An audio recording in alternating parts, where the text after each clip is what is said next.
রংপুরের তারাগঞ্জ হাটের জুতাপট্টির সামনে দেখা যায় ১৪ বছরের কিশোর জয় দাসকে মনোযোগ দিয়ে জুতা সেলাই করতে।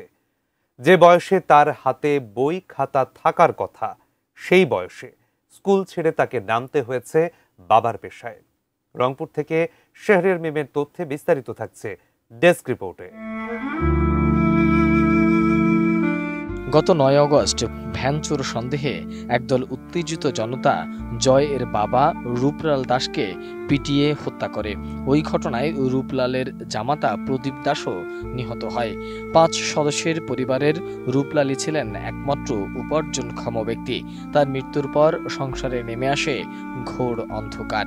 বাবা না থাকায় দাদি, মা ও ২ বোনকে নিয়ে দিশেহারা হয়ে পড়ে জয়।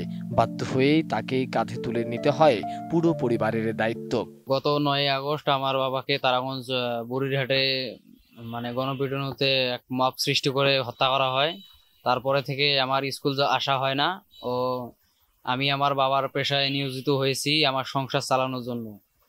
তো যারা যারা আমার বাবাকে খুন করছে তাদের ভিডিওতে দেখা যাইতেছে, পুলিশ ধরতেছে, তাদের জন্য একটা দৃষ্টান্তমূলক শাস্তি হয়। আর আমার পরিবার এখন খুব সংকটে আছে। আমি যদি পড়ালেখা করতে চাই তাহলে আমার সংসার চলে না। যদি কেউ সহযোগিতা করতে চান তাহলে করতে পারেন। আর সরকারের কাছে আমার একটা আবেদন, আমার বাবার খুনের যেন একটা দৃষ্টান্তমূলক শাস্তি হয়। বাবা বলতো যে ভালোভাবে পড়াশোনা কর, তারপরে দেখা যাবে কি একটা ভালো একটা চাকরি নিয়ে দেবো যাতে সংসারটা ভালোভাবে চলে। সব মশার বিরুদ্ধে সুরক্ষা দিতে এলো বসুন্ধরা এক্সট্রিম অ্যারোসল, মশার বিরুদ্ধে এক্সট্রিম সুরক্ষা।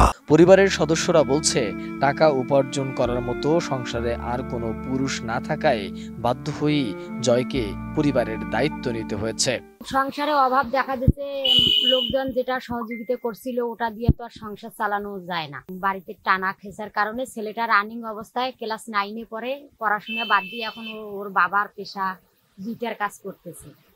এখন ওই জুতার কাছে জড়িত থাকাতে মনে করেন যে ওই 200-250 টাকা 150 টাকা এটা দিয়ে তো সংসার চলবে না। এখন দেখা যাইতেছে ছেলের পড়াশোনাও হইতেছে না, আবার ফির মনে করেন যে সংসারের হাল না ধরলেও তো সংসারে 4-5 জন আছি, এগুলোর খাওয়া দাওয়া অনেক কিছু পাশ দিয়ে সমস্যা হইতেছে। বাবা মারা যাওয়ার পর আমাদের খুব টানাটানিতেই সংসার চলতেছে, কারণ আমার বাবাই রোজগার করতেন, আমরা সবাই খাইতাম, ওনার রোজগারেই চলতো আমাদের সংসার।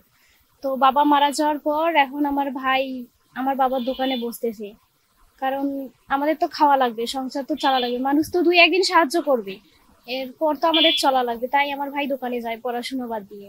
আপনারা সবাই যদি আমার ভাইয়ের পড়াশোনার দায়িত্বটা নেন এবং আমাদের কর্মসংস্থানের একটা স্থায়ী ব্যবস্থা হয়, তাহলে আমার ভাই পড়াশোনাও করতে পারবে এবং আমাদের সংসারটাও ভালো চলবে। জয়ের বিদ্যালয়ের শিক্ষক সহপাঠীরা বলছে, সকলের উচিত জয়ের পরিবারের পাশে দাঁড়ানো। আগে প্রতিদিন স্কুল আসতো, এখন হচ্ছে যে তার বাবা মারা যাওয়ার পর সে আর স্কুলে আসতেছে না, আর হচ্ছে যে তার বাবার পেশায় সে আর কি বর্তমান রয়েছে।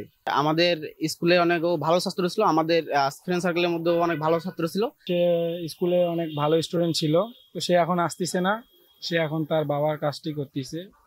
আমি চাই যে সে স্কুলে আসুক, ভালোভাবে পড়াশোনা করে বড় কিছু হোক। গণ্যমান্য ব্যক্তি, সমাজসেবী সবার কাছে আবেদন করছি যেন জয় আবার বিদ্যালয়ে ফিরে আসতে পারে এবং আমার বিদ্যালয় থেকে লেখাপড়ার জন্য যা প্রয়োজন আমি বহন করব এবং জয়কে আবার আমি আমার বিদ্যালয়ে ফিরিয়ে নিয়ে আসবো। তারাগঞ্জ উপজেলার নির্বাহী কর্মকর্তা রুবেল রানা জানিয়েছেন, সরকারের পক্ষ থেকে রূপলালের পরিবারকে নগদ 1 লক্ষ টাকা ও সমাজসেবার মাধ্যমে ভাতা প্রদানের ব্যবস্থা করা হচ্ছে।